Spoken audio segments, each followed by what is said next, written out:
Welcome to the Apartment Operators Podcast, where you can learn from experienced operators what it really means to be an apartment operator. No fluff, no sugarcoating, just the raw, unfiltered truth of the ups and downs of operating multifamily communities. Hey everybody, welcome back to the Operators Podcast. And today we have Juan Vargas. Did I say your name right? That's correct. Yeah, Juan Vargas. Yes. Yeah, awesome. Well, welcome. Great to have you on the show. We always start our conversations with just giving the guest a few minutes to introduce themselves. And so tell us a little bit about you. What have you done so far? How your portfolio looks like? Give us a little bit of a picture. Yeah, no, I definitely will. So I got my start in multifamily in 2016, right? So my start in multifamily was 2016. Before that, I was doing a single family. And so I got into some single family homes. But then I quickly realized that multifamily was the better option, right? Multifamily was a better option. I'll tell you why. It was because just basic math. If you're vacant on a single family house, then guess what happens? You're 100% vacant. And if you have a 10 unit, you're vacant one unit down, you're still 90% occupied. Yep. And so that was my reasoning. And I was like, man, it just makes way too much sense to go into multifamily. So I got into multifamily in 2016. That was through a 32 unit. And since then, I've been a GP and over 1,000 units. We have a deal right now under contract in Houston. It's a 264 unit deal.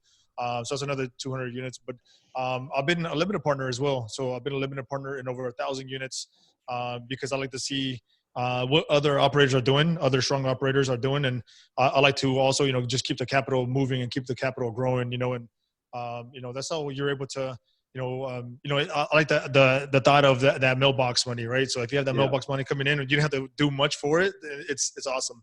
So I do a little bit of each. Yeah. Awesome. Yeah, no, I keep helping people understand that there's nothing passive about what we do, right? It's like, why do you want to get into multifamily? I want passive income. Well, what we do is not passive, right? If you want passive, you need to be on the LP side of things, right? If you want to do what we do, if you want to be a syndicator, if you want to buy those and operate them themselves, there's nothing passive about that. Yeah, and you're 100% right about that because even on the passive side, whereas it's almost 100% passive. I mean, you still got to do look at the financials, right? You got to at least look at the financials, make sure that you understand what's going on, and ask questions, right? So I'm on both sides, so I kind of see both sides. But understand the financials, understand what's going on, understand the decisions that are being made, why they're doing a certain thing, why they're moving a certain way versus this other way. Why those things happen. Because it doesn't mean that you're going to be an operator yourself or be active, but you want to be able to understand where your money is at and what your money is doing, right? But speaking specifically on the active side, there's definitely nothing passive about that because there's a lot of everyday operations that you should be involved with, and so yeah, it's definitely a day-to-day type of activity. And I'm gonna say this real quick. There's something that a lot of people out there they want to be an active person, right? They want to buy their own deals. Why? Because there's more money to be made, right? And we know that, right? There's a little bit more money to be made, but there's a reason for that. It's because there's a lot more time and effort and just a lot more involvement that it takes to be able to make sure that you operate one of these deals correctly. That's the kind of things of be careful what you wish for, right? Be careful what you wish for. Exactly. It's not going to be passive. Sure, you can make more money, but if your goal is to be passive and to spend your time with your family at the beach and just travel the world, and then it might not be the best thing, right? Or you can be an active, a passive active. Whereas there's ways that's a whole nother conversation there. But you can be a passive active where you're not one of the main lead asset managers, so to speak. Yeah, there's a lot of SEC questions going on around the passive active thing. So I would highly urge everybody that considers something like this to talk to a securities lawyer. Exactly. Yes. So tell us a little bit about your organization, right? You're a GP in 1,000 units. Are you the lead sponsor in all of them? Are you the one that works with the property management? How does that look like in your world these days? Yes, yes. So I am not the lead sponsor in all of those, deals. Some of those deals I participated in other activities. I've been, a guarantor. Have helped with, with some capital. I mean, just been involved in other different ways, right? But 550, about half of those units, I am involved, on an active. Um, role in an active role as an asset manager. And so, the deal that we have now, this will be the third, where I'll be fully involved. And so, it'll be, 700 units, in that range. So yeah, that's overall, viewpoint. Okay, great. So do you guys use third party or do you guys do self-management? So we use third party. We have thought about, in the future, maybe doing in the future, maybe getting a little bit more, vertically integrated. But for the time being, we are going to do just third party property management because those guys are the ones that understand the day-to-day operations more than we do. And so we have to, be fully aware of, our expertise and our skill set. And so property management is not one of those. And so, we leave it to the pros, for them to handle those day-to-day operations. Yeah, but you gotta admit, you'll learn that pretty fast. Yeah, you sure will. You find yourself learning the things that you didn't want to learn pretty fast. Yeah, exactly. There's a lot of things that are involved that people don't realize. It's not until you actually do get to be involved in a property where you start to see that, hey, man, this is not really what I signed up for, like you said earlier. But it's a lot more things to it than people realize. Yes. And one thing for sure, this industry will teach you something new every single day. It will for the better or for the worse. It's going to teach you something, right? Yeah. One thing that's 100% certain, and I want to say this to everybody: passive or active, no matter what it is that you focus on. One thing is for certain, 100%. Is that those projections, those performance that you see day one, whether you're looking to invest in a deal or if you're an active guy looking to, raise capital and take down your own deal, is that those projections are not going to be right on. They're either going to be below or they're going to be better, whichever, but they're not going to be exact. And so sometimes both, right? Yeah. Sometimes both. Yeah. So it's not going to be, sometimes it's better. Yeah. Up and down, monthly, or yearly, but you're never going to be spot on. And so you have to, do your best to underwrite to the best of your ability and look at the historicals. That's what we do. We look at the historicals and make sure that, hey, what we have here, is it reasonable? Is it sustainable? And so that's how we are able to underwrite our deals, Awesome. So how do you go about, are you guys in one market? Are you guys in multiple markets? Yes. Yeah. So we are in Houston now, Houston, Dallas, Phoenix, and some of my other GP deals that I'm not actively involved in are also in Dallas. And so one a little outside of Houston that I'm involved with. And then I'm a guarantor in another deal which is a tertiary market in Lufkin, Texas. So yeah, the majority of the deals that we look at are deals that are in primary markets. And there's reasons for that, versus the secondary, tertiary markets. We just, personally like the primary markets more, Okay. So since you're using third party and you're in so many markets in multiple states, I'm going to assume you don't have just one property management. Is that true? That is correct. And so, yes, that's another challenge that you have to look at, and does your third party property management company that you're using, are they active in those other markets that you're also interested in, right? Mm-hmm. And if they are, great, right? And even if they are, then look at what other assets they manage in that same market that you're looking at, right? If they have one or two deals and they don't have a good foothold on that market, then maybe they're not the right people to go with. Maybe it's it's better to look for somebody else that's local, that's more local, and they're headquartered there, and they have several deals and properties that they manage and oversee. So yeah, for us, we started off in Dallas. Our next deal after that was in Phoenix. And so, our property management company from Dallas, they don't manage in Phoenix. They specifically manage right there in the Arizona market. And so, they have a strong understanding of that market, of those assets.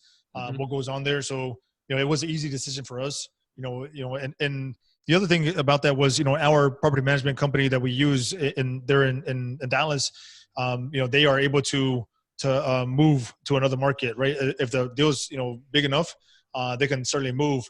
But, you have to really look at, how, if it makes sense, first of all, and if it doesn't make sense, then go with the pros that are in that market. And so that's what we did. Yeah. Yeah. So that you kind of answered some of it, but I want you to dive a little bit deeper about how do you go about finding and evaluating and selecting a third-party property management, right? What's important to you? What kind of questions are you asking? How do you verify what they tell you? What do you guys do? Yes, that's a very good question. So what we do is we look at, or we always have referrals, right? So we have, luckily for us, we have a lot of colleagues that are in the business. And so a lot of it is word of mouth, right? And we start off with that. Hey, have you used this property management company? How is the performance? How are your deals operating? How are they performing? You want to ask those kind of questions. Assuming that they are they have a good reputation, and those kind of things. Then one of the things that you have to look at as well, in addition to that, is what type of assets that they're managing, right? And so one thing that we look at is if there's A class, there's B class, and C class. You don't want to get an A class manager to manage your C class property. Vice versa, you don't want to get a C class manager to manage your B plus property.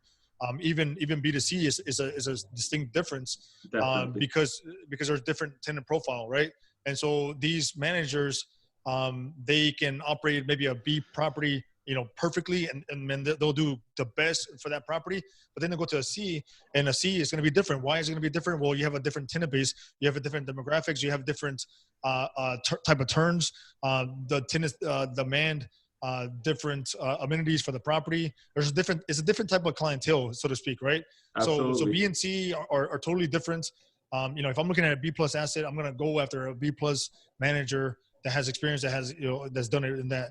And same thing with the C. Yep. So, just by the way, we don't look at age, but, it just used it as an example. So that's another example of what we do.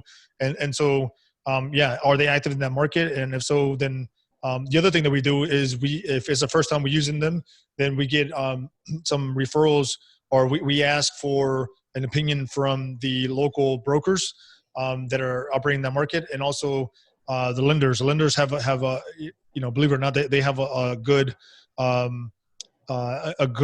understanding of who is the right manager in a certain market. So just get referrals is what I'm saying, and then also understand the type of asset that you're buying, because it's not going to be the same, with property manager to property manager. Yeah, absolutely. And I can take it even a step further. I've seen that the type of resident in your property, right, or the ones that you're going to target is also important, because if you're targeting a 55 and older, it's completely different than a community full of millennials, right? Just exactly. A whole different kind of interaction and expectations from the tenant base. And if you'll take a company that managed workforce, a little bit older properties, and you try to give them a property that is full of millennials that have demands, and at the same time willing to pay more for what they're getting, right? That's going to be not working very well. So 100%. 100%.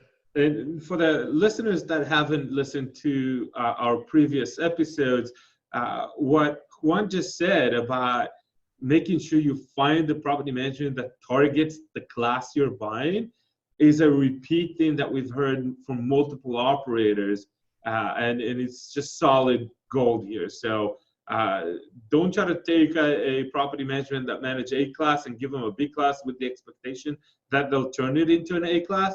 That doesn't work. Unfortunately, the other way does work, right? So you'll take a C class property management into a B class property, it'll turn to a C class real fast. So that's just an unfortunate situation, right? That's the unfortunate side of it, yes. Okay, great. So do you guys, what kind of profile of properties do you guys like? Do you like the value adds? Do you like them stabilized, management play? What is really your bread and butter? Yeah, that's another very good question. So we like to look for properties that, first and foremost, they're stabilized, right? So stabilized. Now that being said, we're not opposed to looking at a deal that's underperforming or not stabilized. We definitely have taken a look at several deals like that. But if we and I'll tell you why in just a second. But we look for deals that are stabilized and deals that have some value add potential, right? So for the last couple of deals that we did, these are deals that were value add. From both a renovation standpoint and also an operational standpoint, right? So the deal that we have now, this was more of a hybrid. This is the deal that we have in Houston. This is more of a hybrid. So the reason why I say that is because the owner or the seller had done a lot of renovations to the property. And so a lot of the big ticket items were already done and taken care of. And so it's already a performing property. They did some renovations to the interior units. And so what does that mean for us? That means that we can go in there and continue that renovation program, because the best comp is the property itself, right? You can look at other comps, yes, but if the property is performing, well, and the other comps, they do support it, but if the property is performing and getting those rents, and then that's the best comp you can use, right? So this is more of a hybrid, and so it's already a stabilized property, performing well, and it has some value add potential as well. So we like to see that, first and foremost. Now, going back to my first point, and, I do look at some deals that are not stabilized, but we focus more on the stabilized deals. Why is that? It's because of the equity, right? Our equity, they like deals that are stabilized. So I think there's a place and a time for everything. It's just right now, our equity, our investors, they like to see deals that are stabilized because it presents a little bit less risk for them, right? And also for us, for everybody involved. Now, if I had some super aggressive investors and, they wanted some deals that were, 50, 60% occupied, where, we could turn this property around, putting 15, 20,000 a unit into them, then that's a different story, right? Then I will look for that all day, right? Because that's the strategy I have the guys to partner with and to work with it, for that type of deal. So that's why we look for stabilized assets, because, our equity, we always think about, what do they want, right? And yes. So that's why we take those kind of deals down. That sounds good. So it doesn't sound like a really heavy value add. Are you handing that entire operation over to the property management, kind of build a plan? This is what I want to do. This is what I want you to do. And just hand it over to them for execution? Or do you have a separate way of executing the value add plan? Right. So we're always involved in that, right? So obviously they're going to be the ones that are going to be in charge of the day-to-day, and making sure that we execute the business plan as we requested. And when we have turns, that they get done, in a timely manner. But ultimately, if we don't tell them and we don't stay on top of them, and we're not keeping track of the financials and seeing what's going on, then they're gonna just do it at their own pace, right? So we have to make sure that we follow a certain guideline, and we follow a certain the certain business plan that we have scheduled for the property. Like that it can be done, right? So yes, it's yes and no. I would say, to answer your question, yes, they do it directly, but we have to make sure that they're doing their job correctly, right? In other words. Yeah, I'm just gonna reiterate something that you said here, right? It's kind of like you can't just hand over the keys. Right? It's really important that you stay on top of it and you check and you ask the questions and you hold them accountable, because I've seen a few operators or wannabe operators just hand over the keys to the property management, and it just ends up in a disaster every single time. So absolutely not. You're 100% accurate in saying that, and I think that goes back to the original conversation that we had. I think starting the podcast was being active, being passive. Yes, you can be, you're technically on the GP side, but are you active or are you passive? Are you passive in that, you're handing over the keys and letting these guys just handle their own business and okay, whatever goes, it happens. It's okay. I'll just report to my investors. Whatever you say is going to happen and goes. Or are you the guy that's knocking on the door, being active, doing those surprise visits, make sure that things are in order.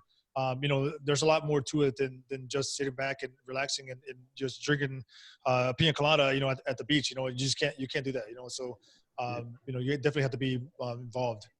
Yeah, and I personally think it's going to be even more important in the next few years, because, you could have bought something in 2012, 2013 and just hand over the keys, and the market would probably correct almost every mistake somebody could do, right? Yes. The rents Yes. were just going up so fast in the last 5 years that, if it's not operated professionally or not efficiently enough, the market kind of compensates for it. But as we get to very close to the top of the cycle, and I don't know how close we are, right? I don't have a crystal ball.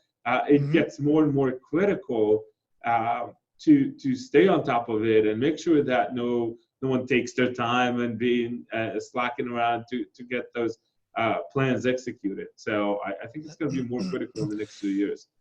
Yeah, no, another one, man. You are right on. I think, I would echo what you said. In the 2010s, I think, even, I saw who was it, JC Castillo, that posted on LinkedIn just the other day.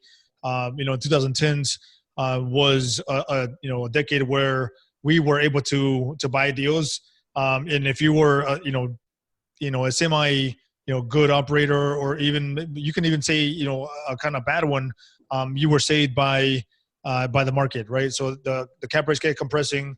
There was a lot of capital coming into the market. Rents kept going up.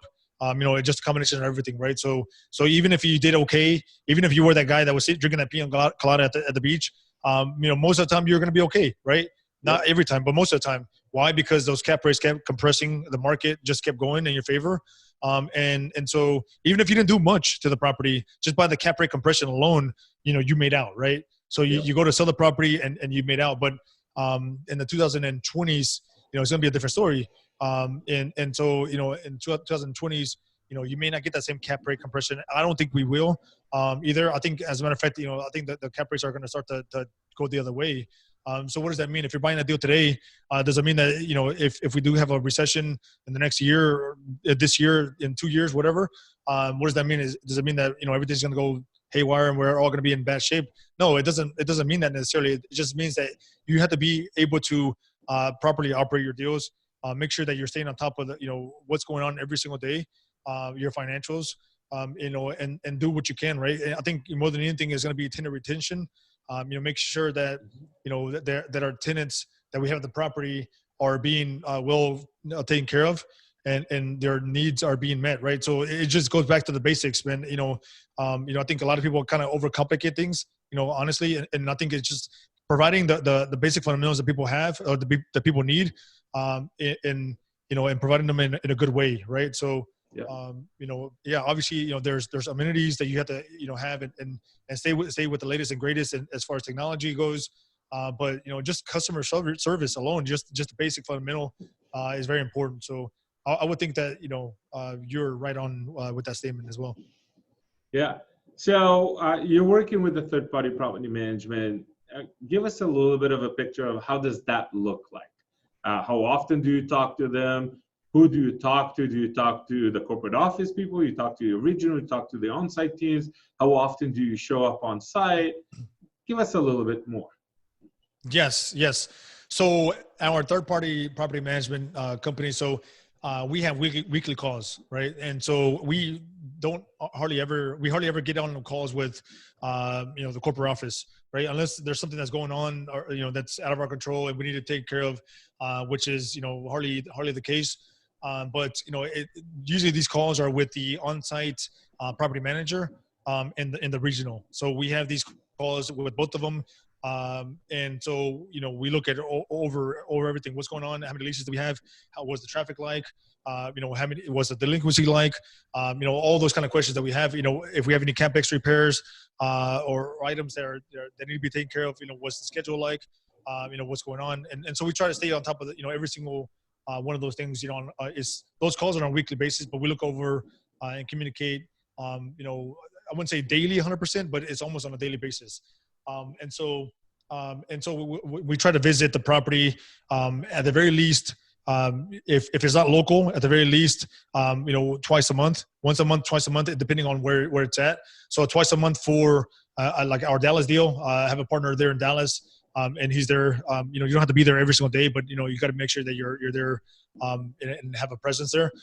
For our Phoenix deal, that's a deal that obviously I'm in Houston, he's in Dallas. So what do we have to do? We have to make sure that we visit the property at least once a month. And so for that one, we also brought in a partner who is able to be there more frequently. And so we do it as a combination of all three of us. So yeah, you have to make sure you stay on top of it, and make sure that you're communicating well with them. Okay, great. So as asset managers, right? But the ones that drive, the ones that operate, do you navigate or direct your property management to do any on-site events or parties, or how do you mentioned earlier, and I think you're absolutely right about customer service, right? It all comes down to clean, safe, warm environment, right?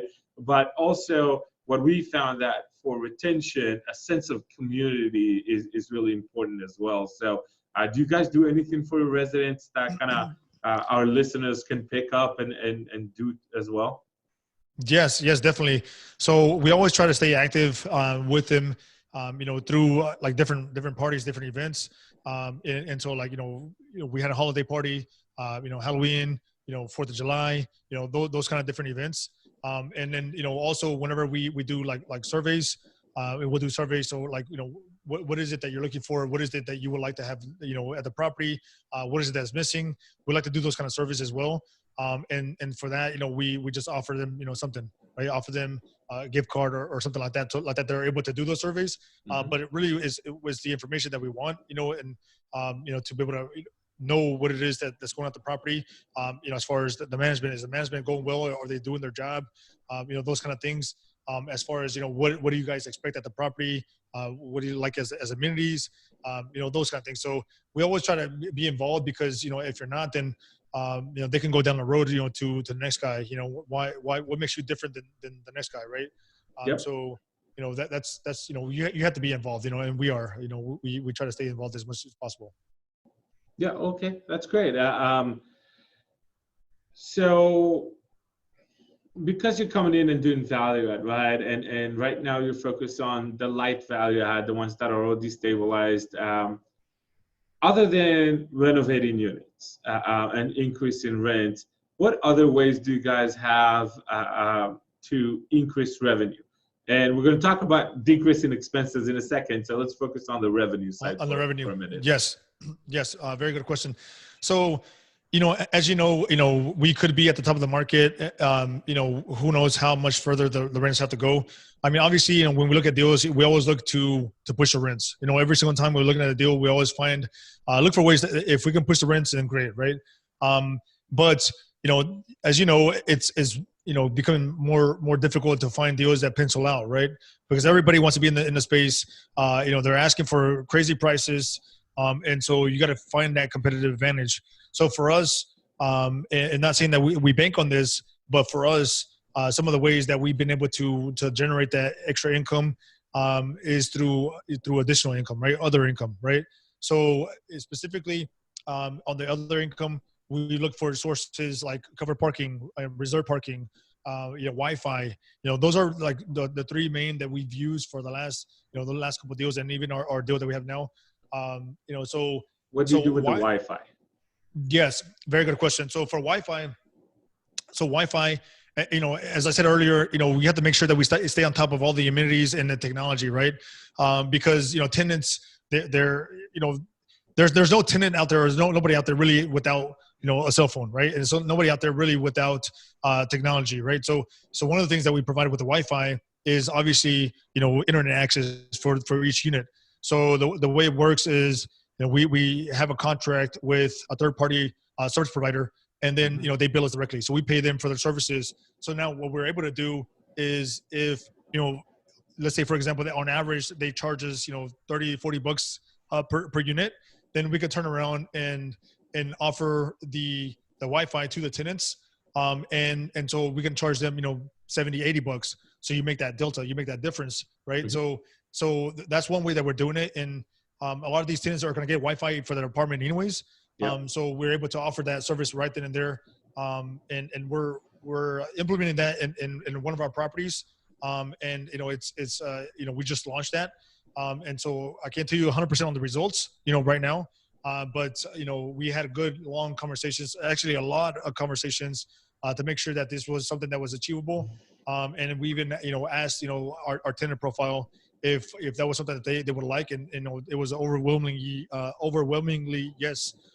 So what that does also is that they are able to offer that service right at the very beginning. And then they can be activated as soon as they move in. They have Wi-Fi done instead of them having to do it on their own and going through that whole process. So yeah, ultimately what it does is that for the property level is that you're able to make that delta between what they're charging you and what you're charging or billing back the tenant. It's kind of like like rubs on utilities, kind of the same thing. So we're able to do that. So there's a couple different ways you can do that. One is you can buy your own equipment, so you can make sure that you account for that cost up front, and then pay for that. I mean, it's going to vary, deal by deal size. It has a lot to do with it as well. But that's one way that you're able to do it is pay for the equipment up front. The other way that you're able to do it is if they take care of the equipment, the third party provider takes care of the equipment. Now you're going to make less this way, but it's still a way where you are able to come out of pocket, nothing, right? So yeah, it's like leasing the equipment basically. It's like leasing the equipment. So there's downsides, right? Not everything's going to be an upside. There's downsides. One of them is that usually there's a 4 or 5 year contract that you have to sign. But and then if you don't have anybody that is paying for that service, you still have to pay for it, right? They're still going to bill you no matter what, right? So there's that. So you have to make sure that you have a ramp up type of agreement where it kind of you start off with a few units and then it goes up from there and it goes up into the full amount of units. So that's one way, but yeah, and then the other way, like I said, is covered parking and reserve parking. I think that's like reserve parking for example. I see so many properties that don't even have that. They're not even billing back for that, or they're not even charging tenants for that. And it's just something that you can just go over there and just get a little painting on the floor with the spot number. And then it's just so easy, right? Just bill them back, for a spot that's attractive, right? Same thing with covered parking. Yes, with covered parking, it's going to cost you on that one. It will, and it depends, which market you're in, but it's the same thing, right? If you're able to get the return on that, then why not? Then you should do it. So those are some of the ways that we try to make sure that we focus on that other income, and obviously the other one is the utilities, right? So rubs, yeah. Okay, great. So let's look at the other side of the coin, right? Because every dollar we add in income is completely equal to every dollar we can save on operations, right? So give us 2-3 ways where you guys like to look at specific things and maybe reduce some of the expenses. Yes. So one of them is a huge one on a lot of the deals that we look at is payroll, right? So a lot of times, it could be an owner that's owned the property forever, and he made some good friends at the property, and his staff, they're good friends or whatever, right? And which is fine, that's great. But if you're trying to have some good returns for your investors, then you got to find ways to reduce that payroll. And so sometimes it's because they're overpaying some of the staff. Sometimes it's because they have too many people at the property level. So you have to look at that number, and find ways to where you can reduce it. Which a lot of ways you can reduce it. Sometimes you have to increase it, right? Because they're understaffed. So, but in a lot of cases they are overstaffed, and or those expenses are too high. So that's one, payroll. Another one is going back to utilities. Utilities is a big one, but you look at like water expenses and electricity. How do you cut back on those? Well, have you done a green program? And I'm not specifically talking about going through a lender and doing their Freddie Mac or Fannie Mae type of green program, right? Because you can get those. You have their own program where they give you better pricing on the loan, right? Yes. And so that's one way, right? That's just for your loan. But specifically what I'm talking about is you doing your own green program. And so what I mean by that is, does the property have LED lighting exterior wise? If it doesn't, then that's something that you should immediately implement and add, right? Because it's going to go down to you, right? Because those are not, the tenants don't pay for those costs, you do, right? As a property owner. And what about if it's like a RUBS property, or even if it's not a RUBS property, usually water is something that's built back, right?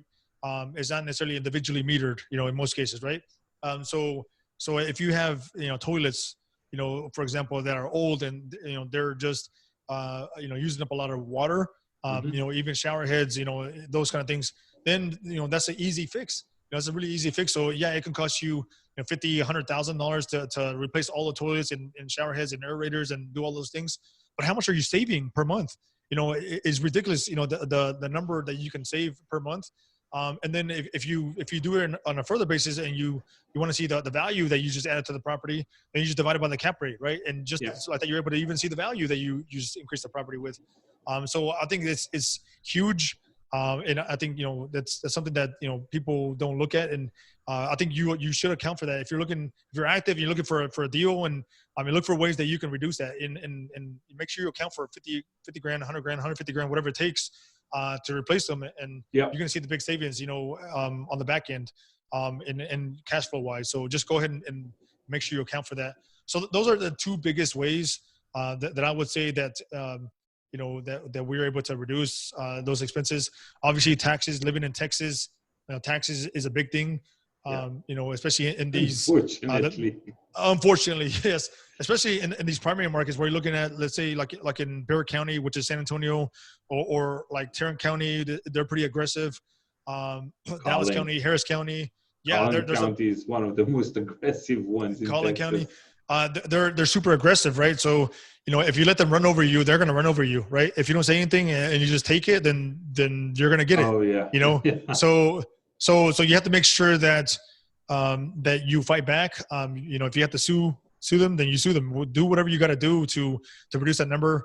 And you'll be able to have some strong tax savings there, or not. I wouldn't say tax savings. It's your money that you should get back. They're just taking it from you. So for our out of state listeners that live in a disclosure state, Texas is a non-disclosure state, which means you don't have to tell the county and the state how much you paid for the property. So when they see that there was a transaction that transferred the deed, they're going to try to guess how much you paid. And a lot of the time they might guess higher than what you actually paid, or they might guess right, but that could mean a big jump. So that's what Juan is talking about, trying to protest that new assessment. And sometimes it has to go to court. Sometimes we hire tax attorneys to go to court and litigate over that because the county just completely overreacted and exaggerated on the costs. Yes. That's definitely very important to note. One thing I would say as well is speaking of the taxes, excuse me. So for example, like Texas, you said that we're non-disclosure. So a lot of these guys, it wouldn't doubt me. I wouldn't doubt it in my mind that these guys have access to a lot of the research information platforms out there, like a CoStar or ALN data or whatever, right? And the reason I say that is because a lot of these sources, they have those sales prices, where how it transacted and what the cost was and what the purchase price was. And so I wouldn't be surprised if these guys see that. And then let's say you buy a property at 20 million, and they're taxing you at 20 million, right? Evaluation. Then how can you say that the property is not valued at 20 million if that's what you paid for it? So that's just one thing that that's I just wanted to say. I think these guys do have access to all that. And I think for them it is small cost to pay. And it's a lot of money that they can be making for their county. Yeah. So a couple of advice to our listeners about how to avoid that is, one, make sure that in your contract it says specifically in your purchase contract, it says that nobody's going to disclose the sale price, because right after you close, the CoStar and Yardi and ALN, they're going to make a phone call to everybody that was involved. They're going to call the title company. They're going to call the brokers. They're going to call the lenders. They're going to call you and your mother-in-law, right? They're going to call everybody they can to try to figure it out, because that's part of the service they provide for the people that use the data. If it's in your contract, then your broker cannot disclose it, and the other side broker cannot disclose it. and the lenders and so on and so on. So make sure that it's in the contract. That's one thing. The other thing is a more obvious one. If you get the phone call, tell them thank you, but I'm not telling you how much I paid for it, right? Yes, very good. And then lastly, and I don't know if every county does that. I know Collin County definitely does that. They will send you a letter from the county appraisal district that looks very official that says, please fill up the form.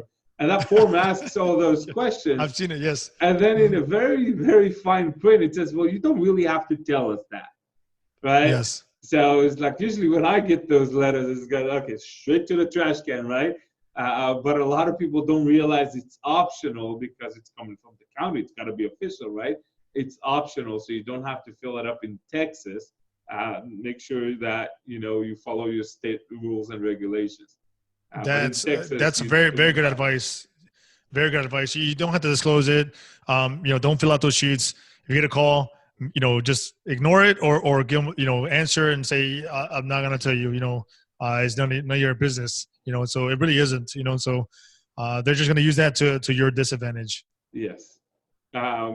Well, being in this business long enough, I'm sure you have a lot of stories. Give us a funny story, a horror story, a little bit of both. Give us a little something funny for the audience. Yeah, so I wouldn't necessarily call it funny because it really wasn't. Oh yeah, you know what? I do have I guess it's kind of funny. It wasn't funny to me at the time though, but it's never funny at the time.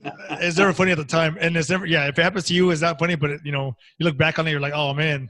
But so this was my very first deal, which was a 32 unit. And so I was a 32 unit that we owned and managed, and so we were doing renovations in the office, which was really a storage unit, right? It was a storage unit that we converted into an office. And so, because there was no real office at the property on site. I have one of those. We're using this. You had one of those? Yeah. So you just got to do what you got to do, right? So, and so we had this office and we had running water to the property or to that office. And so we went through like a big freeze, and, as you can guess, we got a call from the tenant, from one of the tenants. It's like, hey, I think you guys, I don't think it's supposed to be this wet because it really hasn't rained, but I see a lot of water. I just want you guys to know. And it was like 10:30 at night. And we're like, oh, great. And it's like freezing out, so then we go out there, and then, of course you can't see anything. It's dark and there's water everywhere. But, there's a shutoff valve.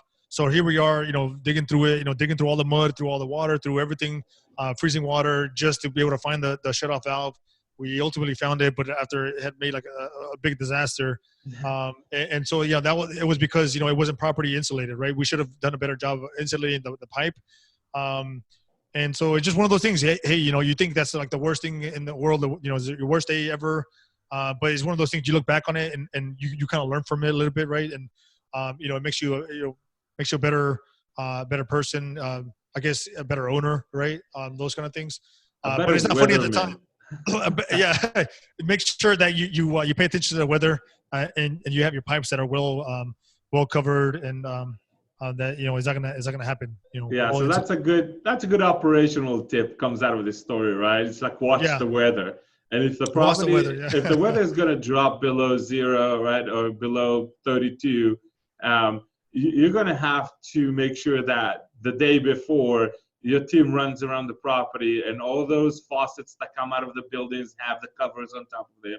If you have pipes that are coming out of a machinery room or a boiler room, that they are insulated, right? This is a very good operational tip for our listeners, right?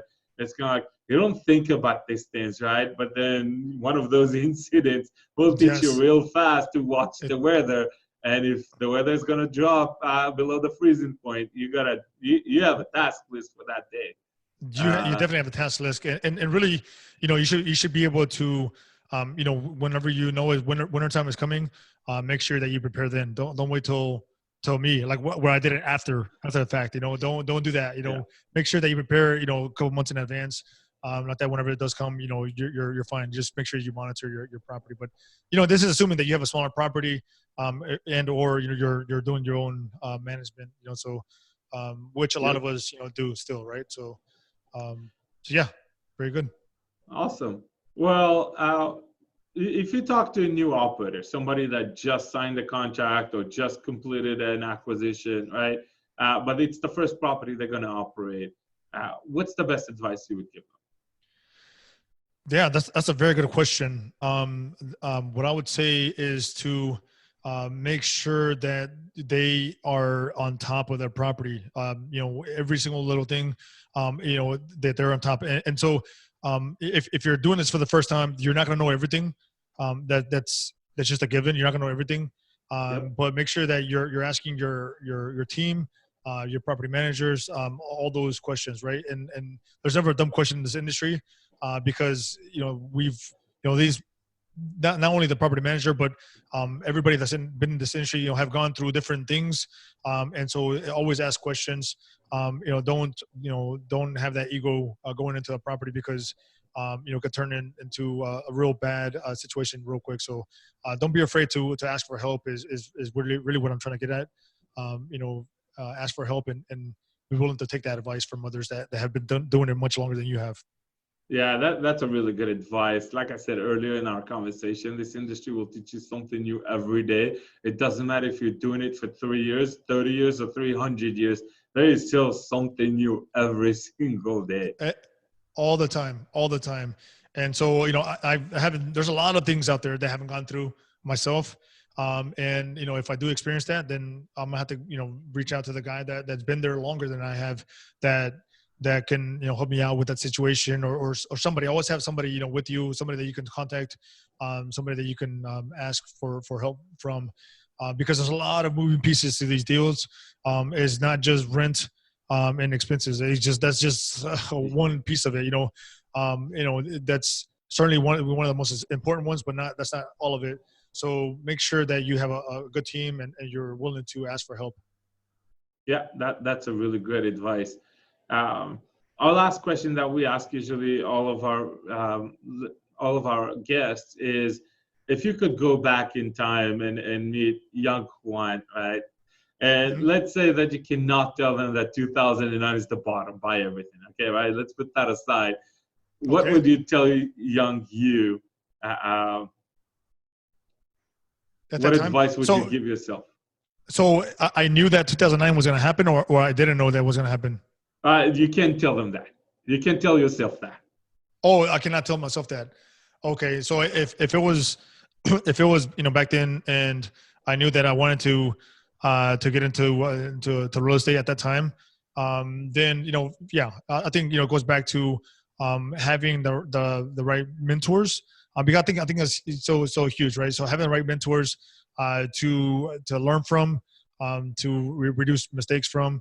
If I didn't know that the crash was going to happen, if I did know, then obviously I would buy anything and everything, because as we know, people that bought then, did very, very well. If I don't know that was going to happen, which, back in 2009, I didn't know it was going to happen. And so, just be prepared, and have the right, mentor, so to speak, that can help you with growth, right? So that's one of the that's a great advice. One of the best things is just having the right team. Like I said, having the right team, having the right people, because if you don't, then you can get burned really quickly. Right. And they'll help you navigate through some of these issues that arise, because they will arise, and you're able to get through them much easier, much quicker. That's a really good advice. Having mentors, no matter at what level you are, having people around you, whether they are at your level or preferably a few steps down the mile from where you are right now, is always a good idea. I know I'm part of a few masterminds exactly for that reason. I look online, I connect in conferences with other owners, exactly for that reason, because this industry teaches you so many things all the time that when you bang your head against the wall, and even if your team that has decades of experience is banging their head against the wall, having other people that might have randomly crossed the same path as you do is super critical and can really save your behind on these things. Yeah, and I guess it goes back to well, how do you know who to reach out to, right? How do you know who that right mentor? Because everybody says find a mentor, find a mentor. Yes, there's a couple different ways. I mean, one is simply paying for a mentorship program, right? You can do that, and that works out well. Or somebody that you can just simply add value to, right? Somebody that is an owner. You find out that who that owner is. You find them and you reach out to them and you just add value to them. Don't look for your own things. Don't know that. Just add value to them any way you can. And they naturally and organically become that mentor to you. And whenever you do need their help, for any one property that you're looking at, whatever, they'll be there for you, right? So don't force anything. Make sure that it comes out more naturally, more organic.